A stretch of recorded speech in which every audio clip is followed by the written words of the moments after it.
Hello and welcome to our weekly Shiur on the Parsha with the commentary of the Alshich This week's Shiur has been sponsored um, in the memory of Fega Bas Shimon HaKohen by her son. The Shiur should contribute to her neshama having an aliyah in Shemayim. Let me just remind you, as I always do, that if you'd like to sponsor the Alshich, the weekly Alshich Shiur, in the name of somebody, some loved one, then simply email me to yy@rabbiyyy.com, yy@rabbiyyy.com, and I will be very happy to dedicate the shiur to the memory of the person that you choose. So once again, this is in the memory of Fege Bas Shimon HaKohen, dedicated by her son. This week's Parsha begins the last book of the Torah. It's the Parsha of Devarim, and it is what the Alshich says here, I think, is being obviously a lifelong addict of the Alshich's brilliance. I think this is one of the most brilliant things I've ever seen the Alshich write. It was certainly up there in the top 10. And so the Parsha begins, and I will do the sharing of the page, and I will try my best to remember to unshare so that we can actually talk and you get me in the full screen. Sounds a bit immodest, but you get the idea. It will probably look better. And again, let me just remind you that it might be a nice idea for you to take a screenshot of this.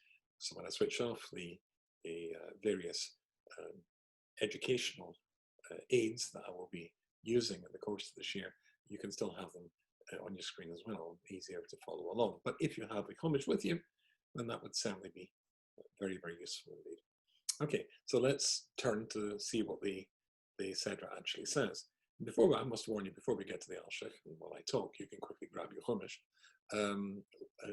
Before we get to the Alshich, we'll be looking at what the Rashi has to say, and the Alshich will see you'll have a slightly different perspective, as is so often the case. Okay, so I'm now going to share the screen. And there you go. And we can get rid of this, I think. Yes, and it takes us to the Parsha here. And if I move over there, then it'll be bigger for you to see. And here we go. So, Ela Devarim, these are the words of Devarim Moshe, which Moshe spoke El Kol Yisrael to the entire Jewish people. The Ever Yarden over the Jordan River, Bamidbar in the desert, the Arova on the plain, Mal Suf, opposite a place called Suf, Bein Poran, a place called Poran, Bein Teufel, and Teufel, and a place called Lovan, but Chatzeres Vadizov. Agad also Yom Mechorav Derech HaSeir, Ad Kadosh Barnei, exactly how long the journey was to get there. And then by Hiba Arbaim Shan in the 40th year, Vahashte also Chodesh, in the 11th month, Echel Chodesh, Biber Moshe is called Moshe El Bnei Israel. Moshe speaks to the Bnei Israel. I think that'll do us nicely. Now, the question is, why is this geographic location? I don't know if you use Waze. Normally when you use Waze, all you have to do is to say the street number and the name of the street and the town, and you're there. So that's 3 references. Here, when Moshe is speaking, we've got an abundance of geographic locators. The question is why? Let me just point that out to you. These are the words that Moshe spoke. El Kol Yisrael, the whole of the Jewish people. Be'ever Yarden, reference, location number 1. Bamidbar, in the desert. Ba'arova, in the Arova, in the plain. Mal Suf, opposite Suf. Bein Poran, Bein Teufel, Lovan, Chatzeres, Vadizohov. Do we need 9 references to locate this place? Wouldn't 1 or 2 be enough? It also is extremely, the Apostle is very keen to let you know exactly when this is. That it was in the 40th year. Now, of course, let's start there. The 40th year, as we all know, this is Moshe Rabbeinu's farewell address to the Jewish people. And let's look at Rashi straight away. Ela Devarim, says Rashi, and you can see it here, Lefi Shehin Dibri Tochachos, because this is words of rebuke, reproach, and criticism.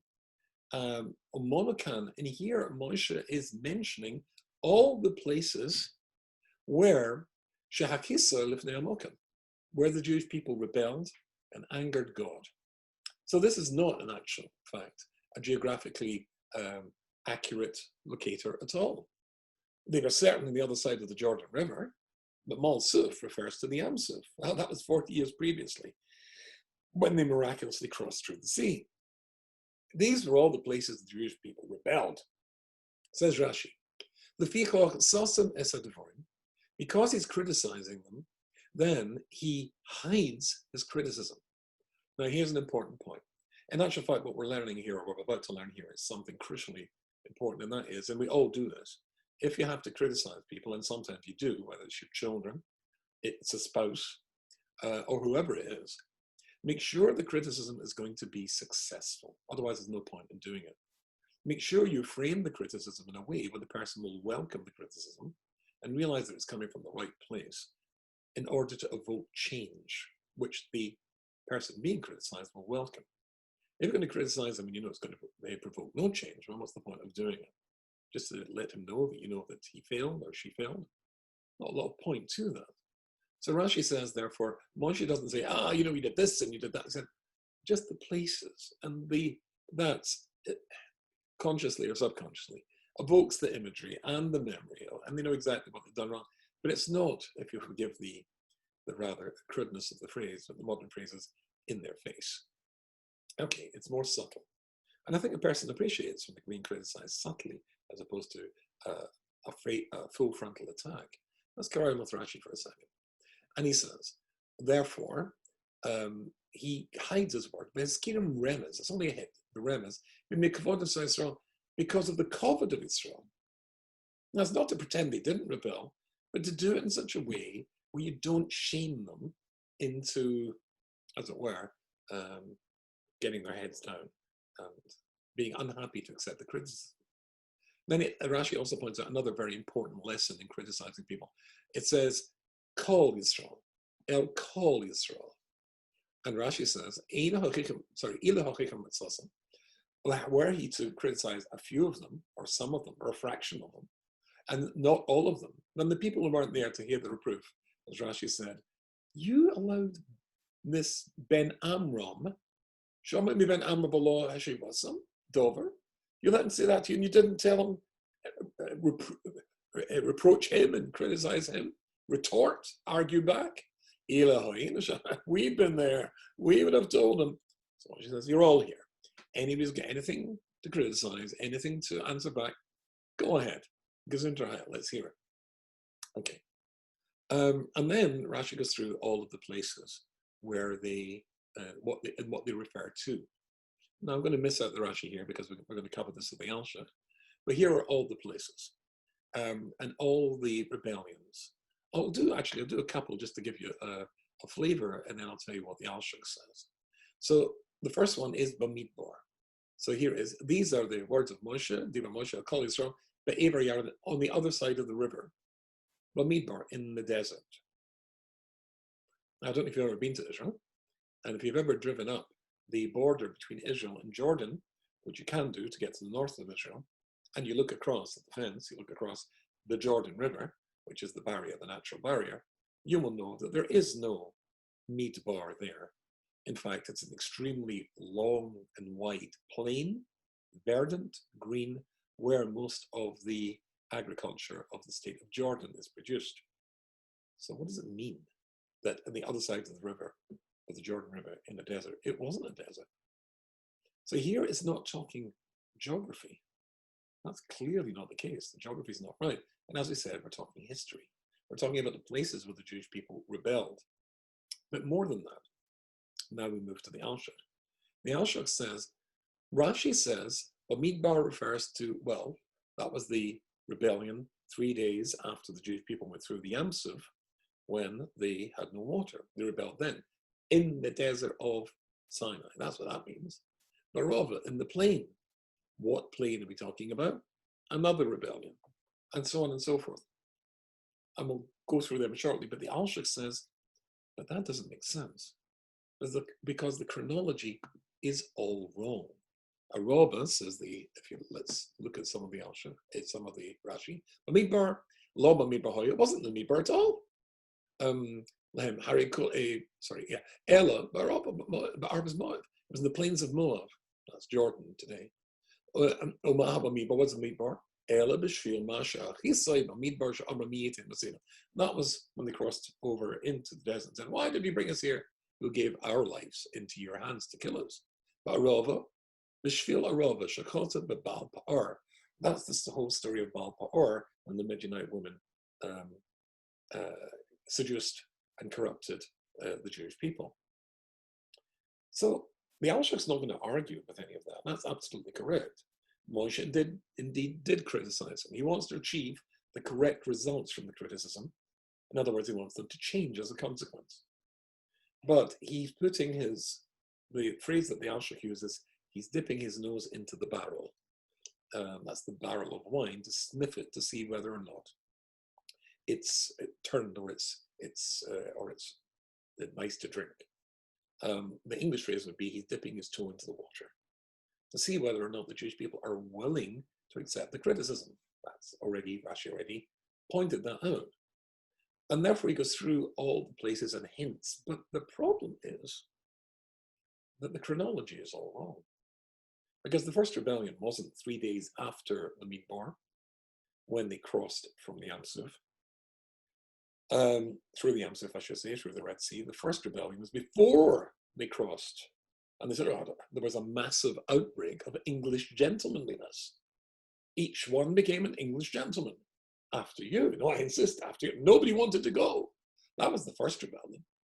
And then 3 days later. So it should say Yam Suf. No, Yam Suf comes there. So the order is Midbar, Malsuf, Orova.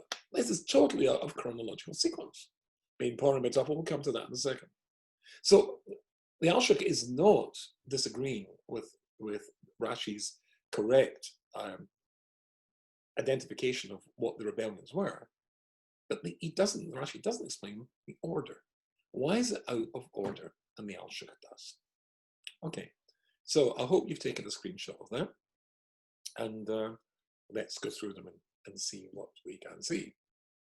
Now, before we get this out of the way, before we go through them all, I'm going to put another thing on the screen, which you'll be able to keep. It'll be easy to help you negotiate this afterwards and review it. So I'm going to put this up for you now, and please take a screenshot. And there it is. And this is the order. Midbar, Ba'arova, Malsuf, Ben Poran, Ben Toph, Belovan, Atzeres, and Dizahov. And all of the things that occurred there are mentioned here in my notes here. So please take a screenshot of that. You can rewind this video obviously afterwards. So I'm going to put that down now. I'll go back to that shortly and put that down and stop sharing the screen. And there we go. Okay, so our real big question is, the theme is to get people to accept criticism so they don't rebel against the criticism. And we've got to answer the question, why the various rebellions are not cited by Moshe. Why didn't Moshe put them in chronological order, which would seem to make sense? So the Alshich says something which I think is absolutely brilliant, and in actual fact, intuitively correct. If you criticize somebody for something they actually did, they really did, and they know they did, and they accept that they did it, well, you're nearly home, but they add, when they say, yes, I did it, but they add just one word, only one word after, I accept that I did it, and that one word, 3 letters, is but. If a person says, I did it, but, the but is a justification. The but is not just an explanation, it's a justification. Yeah, it wasn't so bad because of it, but yeah, okay, but. As soon as a person says but, they're not fully accepting the criticism. So let's go in the chronological order. The chronological order would say that they would start with the Yam Suf, as I said before. So why not start at the Yam Suf? That would be a good place to start, would it not? And the answer is that if they start at the Yam Suf, then the Jewish people can turn around and say that they had a good reason for rebelling at the Yam Suf. Yes, we did rebel at the Yam Suf, but, and then they can offer a but. And what's the but? So I'll read to the Alshich. And he says, get the right page, it'll be even better. So he says, he's chochem ba'amamarov. Moshe was clever in phrasing his criticism. If he says something they're not going to accept, there is no point in that whatsoever. He should have said Yam Suf. Allah as adayin law het hero ba'avodas. They would have a good argument, a good but. And the but would be, we spent 210 years in Egypt. which they had. We had 210 years of indoctrination into Egyptian society, Egyptian idolatry, their Weltschaft is the German word, or the Yiddish word, their way of looking at things. The miracles and the exodus from Mitzrayim, well, that was, okay, Moshe was back for 1 year. Good, so we'd 1 year of you doing miracles. But that wasn't enough. Of course, we got cold feet, no pun intended, when it came to the Yam Suf, and nobody wanted to jump in.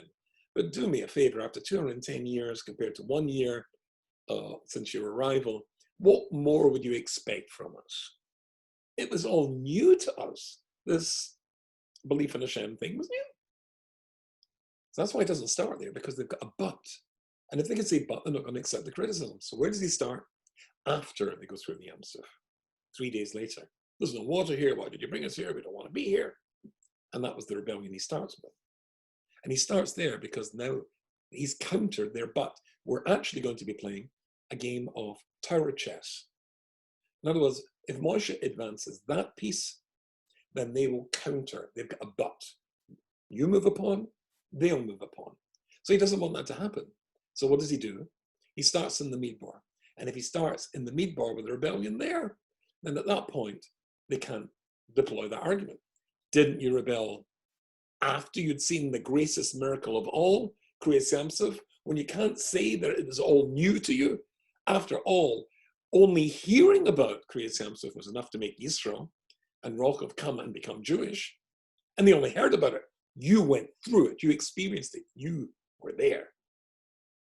And they would say, no, you're right. No, you're right.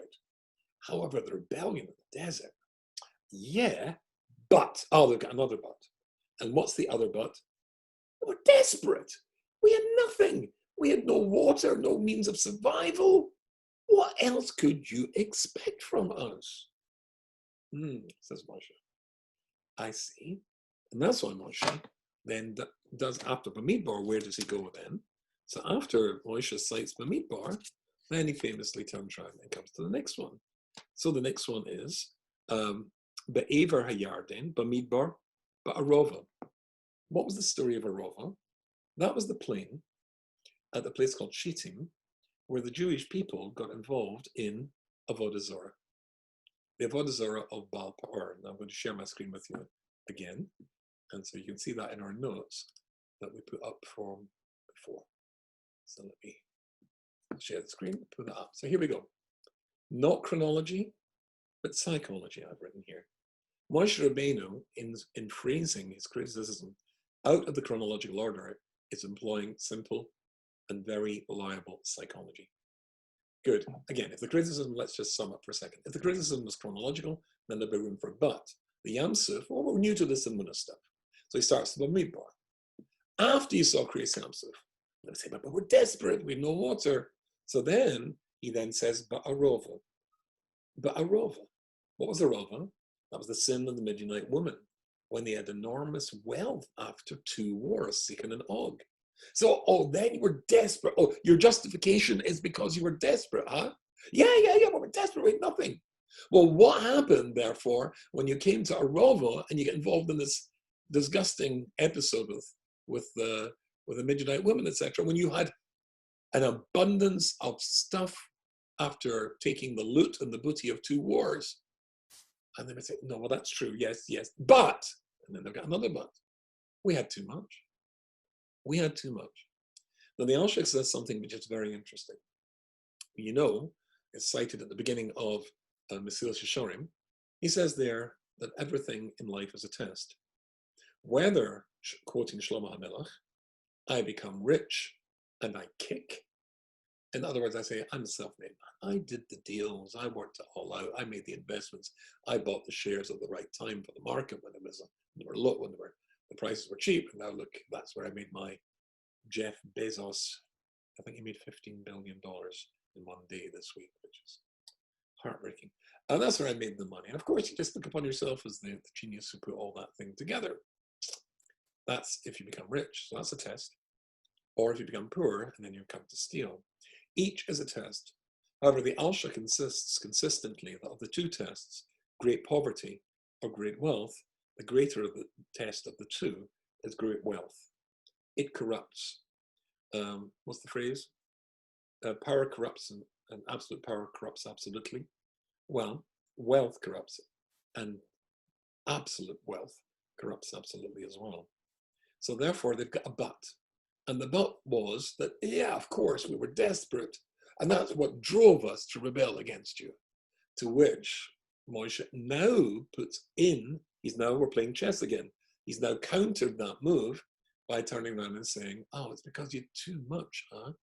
Well, what about Malsuf? Now he turns to the first rebellion at Kriyas Yamsuf.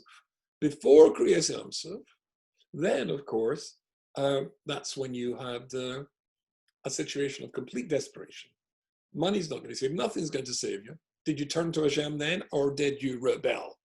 You can't blame it in the abundance of material and financial largesse, and still you rebelled. Now Moshe has countered that move, but they still have a but. What's the next but? This is interesting. We didn't believe we were worthy of being saved. So why did they have cold feet? Why didn't they go into the Yam Suf? Not that we didn't think, no, there was nothing wrong with our faith in God. We knew that Hashem could do what he did. We didn't believe we were worthy of it. We thought after 210 years, when indeed Egypt was full of Jewish avodah zarah, remember, it says they looked up and saw Mitzrayim chasing after them. They looked up. Did Mitzrayim have an air force in those days? And the answer is they saw the angel called Mitzrayim, because each nation has an angel, which is named after them, who represents them in heaven. And we remember that angel said to Hashem, my people worship avodah zarah, and so do your people. So why should my people be drowned? Rabbi Desser, incidentally, in that point, in Mechtamina says it was not because they were worthy in actual fact at that time, but it's because they would become worthy. Hashem saw the potential that they had. But still, that's their reason. But we think we had nothing, our heavenly bank account was depleted, that we had nothing to draw on. Oh, I see, says Hashem. So that's your justification, is it? Yeah. But not that we didn't believe in Hashem, but we thought we were not worthy. And therefore Hashem would do a miracle for you. Of course he would do a miracle for you. So then the next one, therefore, Ben Porin. What is happening in Ben Porin? Well, it's interesting.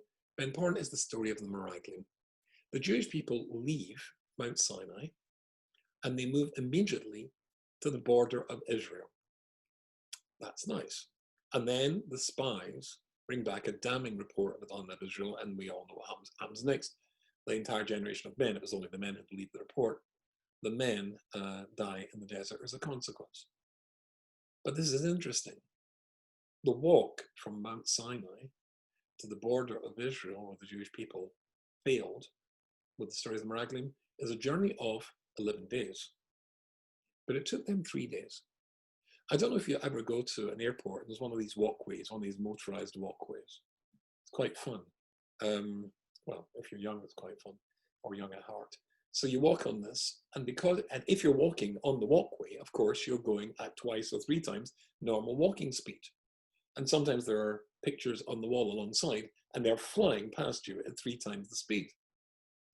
But if you are walking from Mount Sinai to the border of Israel, which should take 11 days, and you're doing it in 3 days, that's exactly what happened. You're walking in a miracle. You know that Hashem is on your side because you're in a miracle, and the scenery is flying past you at 3 times the normal speed. I don't know what normal walking speed is, but certainly you would know in your brain that you're going 3 times that speed. So you knew the miracle was happening for you at that time, and you still rebelled.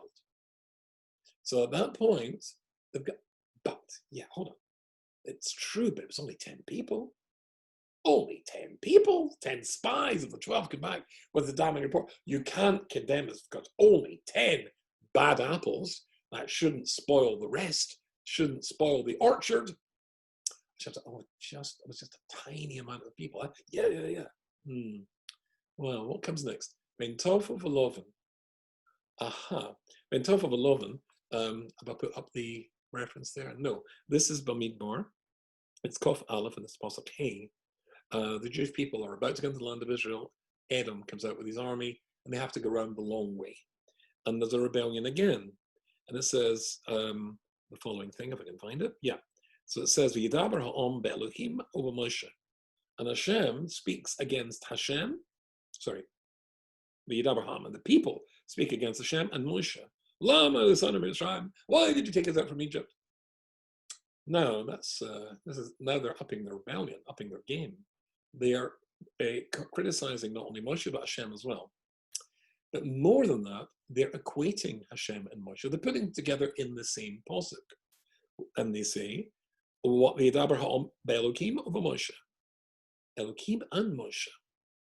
Wow, that's a chutzpah. To compare Hashem to a human being, even the greatest human being who ever lived, that's an insult to Hashem, because he made all human beings. You don't compare Hashem to anything. And when they did that, it was all of them who did this. V'yidaber ha'om, all of the people. So it's not just a minority, a few individuals, disgruntled individuals, the 10 spies with the damning report. It's the whole of the Jewish people. The Jewish people say, hold on, but we weren't rebelling against, it was like we weren't equating Hashem to you. God forbid. We were equating you to Hashem. Now that's legitimate. There's a pretty point to distinguish there. To compare Hashem to human beings an insult and a big sin. To compare a human being to Hashem, that's not. We are supposed to copy and emulate Hashem.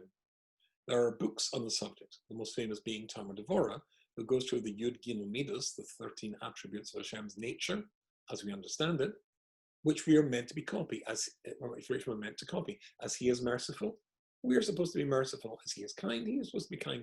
As He takes a long time to act against somebody who's acted against Him, we should do the same thing, and so on and so forth. In fact, at the song that Moshe sang, the Shiur after Kriyas Yamsuf, it says, Zeh Keli v'Anvehu, this is my God, and I will honor Him.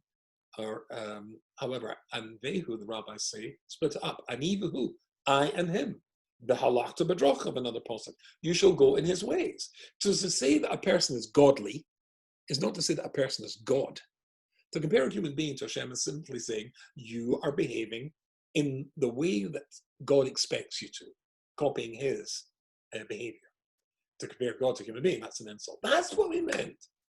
Oh, says Moshe, I see. And now, as they've advanced another pawn, or maybe now it's a rook, he has to advance perhaps a castle. Sorry, that was a rook as well, wasn't it? I was thinking of a knight. They advance a knight, he advances a castle. I was avoiding trying to say bishop for obvious reasons. Anyway, so basically, that's the next move that Moshe makes. And that is, the next in the list is Chatzeros. Chatzeros is the fight against, when Korach mounts a rebellion against Moshe Rabbeinu.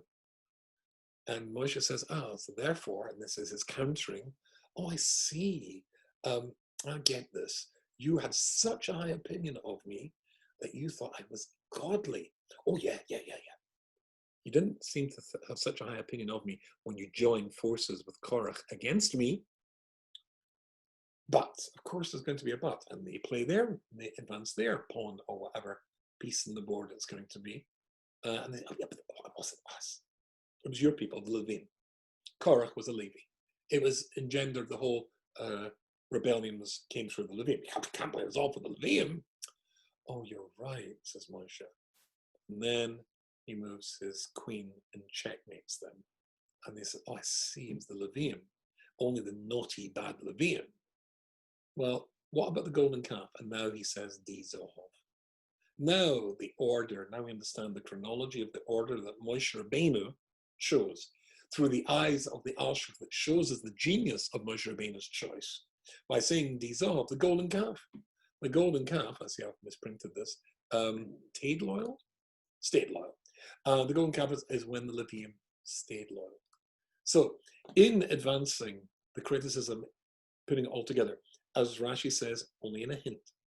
But just hinting might not be enough, because yeah, they will remember, but they would have justification available to them. Yes, because all the points they made at first blush sound reasonable, because we had been touring 10 years in Egypt. How would we expect to have purged all the last remnants of Egypt and expect the miracle to be worthy of the miracle. They have arguments. It's just that the arguments weren't good enough, weren't real enough. It doesn't mean to say they didn't feel any of these things. They didn't doubt these things. It's just that there was a bet that the doubt should have been checked by a certainty in both Moshe and, of course, in Hashem. But there's a bigger lesson from these, just an observation of 2 or 3 psukim at the beginning of the pasuk through the eyes of the Alshich. And that is a little bit more than advances the theme that Rashi already led us into, advancing a little bit more. You've got to make sure that the person is going to be willing to accept the criticism. Don't allow the person a get out, because if they're able to say but, then of course that but is going to destroy your opportunity, your ability to help the person. You mustn't allow them to excuse away and make themselves nebels, make themselves the pitiful victim, when really they are the architect of their own downfall. Point out, but do it in a way they're going to be willing to accept and able to accept exactly where they went wrong, to show them where that fault lies so that they don't repeat it, and get them to realize that it was, in actual fact, their fault and nobody else's. Everybody wants to blame everything else for their mistakes, including me. It takes a bit of courage to get somebody to admit, no, actually, it was all my fault. Moshe constructs, because of his love of the Jewish people, his criticism in such a way that he checks every single piece that they could possibly advance to eventually checkmate the board, in which case they have to turn and say, you're right. Good, says Moshe, because I won't be here anymore. I'm about to go back to Shemayim. Take this message. Take this courage. Be honest with yourself. Admit your failures. Learn from your failures. Grow from your failures. That's what Moshe did. But we only see that really through the brilliant eyes of the Alshich. Thank you very much for joining us, and I look forward to seeing you next week, the second parsha of the book of Devarim. Good Shabbos.